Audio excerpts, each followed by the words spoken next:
Dá pra dizer que então a vida é feita de pequenos propósitos? Porque nesse momento que ele estava lá, eu li esse livro, é muito bom. Ele fala que, não lembro que palavra ele usa, mas o que ele precisava era só sobreviver.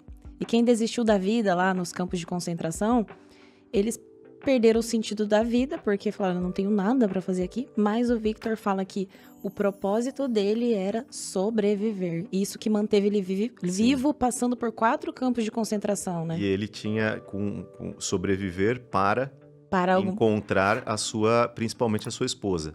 Ah, sim. Esse A era família. um dos principais. Também para terminar a sua obra. Só que ele perdeu a família, né? Ele perdeu a família Uhum, nos campos de concentração, perdeu o manuscrito do seu livro. uhum, Agora, olha que coisa até dessas ironias do destino.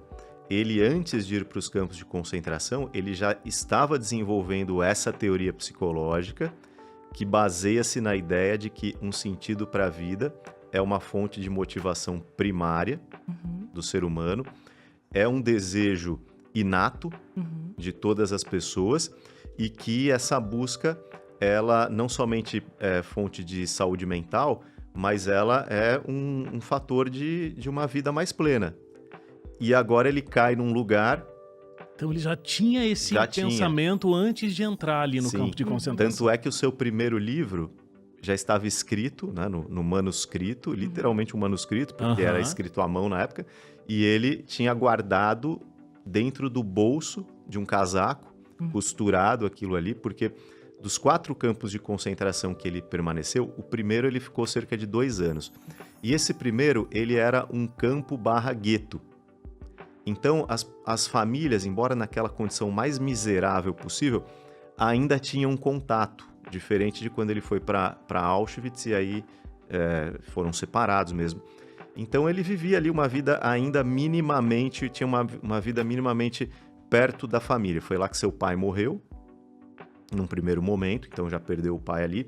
Mas nessa convivência, ele guardava, alimentando a ideia de que um dia eu vou sair daqui e vou publicar a minha obra. E ele acrescenta a isso o quê?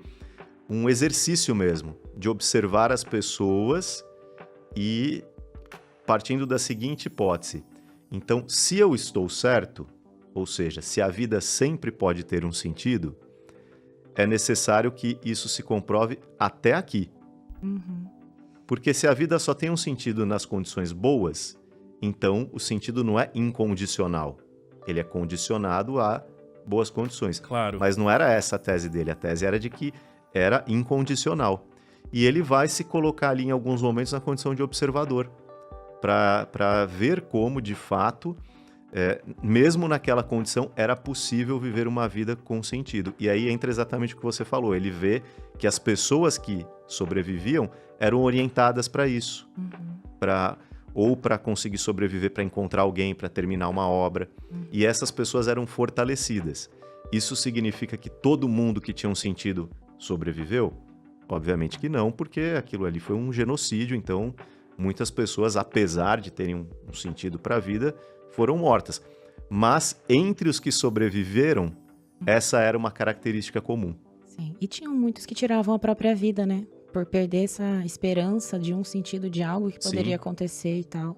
Então eles preferiam acabar com o sofrimento, né? E se você levar em conta que ainda boa parte deles, né, a maioria esmagadora eram de judeus, assim como para os cristãos, o suicídio, além de tudo, é um pecado, é visto como um pecado.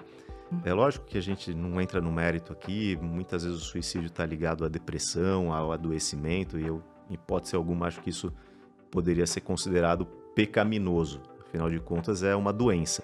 Mas, fazendo uma leitura mais superficial, era isso que eles tinham. Então, para ver o grau de desespero que a pessoa chegava, porque ela estava disposta ali até a abrir mão da sua crença, e uma De uma das vida mais eterna, por importantes, exemplo. da possibilidade de uma vida eterna, porque aquele sofrimento era insuportável. Sim. E a falta de enxergar minimamente um sentido naquilo, ou um sentido para além daquilo, dizendo melhor, era o que de fato acabava com as esperanças.